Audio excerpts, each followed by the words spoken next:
മതിയടാ തുടച്ചത്. ഇങ്ങനെയുണ്ടോ ഒരു വൃത്തി? എന്നാ ഫ്രിഡ്ജ് അടയ്ക്കാം. പിന്നെ കഥ അടച്ചിട്ട് പിന്നെ അടയ്ക്കുന്നേ. പിന്നെ അടച്ചിട്ടേ. അമ്മ ഈ കഥ ആരാ അടച്ചിടുന്നേ? അമ്മേ എന്തുകൊണ്ടാ കിടന്ന് ബഹളം വെക്കുന്നേ? ഈ കഥ ഒക്കെ ആരാ അടച്ചിടുന്നേ? കഥ ആരാ അടച്ചിടുന്നേ?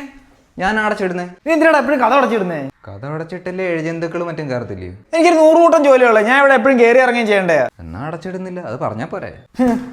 അമ്മേ കഴിക്കാൻ വല്ലോട്. ഭയങ്കര വിശപ്പ്. മേശപ്പുറത്തിരിക്കുന്നേ. അയ്യോ ഇതെന്തോമേ പൂച്ച കയറിയെന്ന് തോന്നല്ലോ. അയ്യോ ഈ കഥ ആരാണ് തുറന്നിട്ടേ? ഞാനാ തുറന്നിട്ടെ. എന്തിനാണ് പറഞ്ഞിട്ടേ? നീ അല്ലേ പറഞ്ഞ കഥ അടച്ചിടരുത്. നീ അത് പറഞ്ഞായിരുന്നു. എടാ അത് ഞാനാ. നീ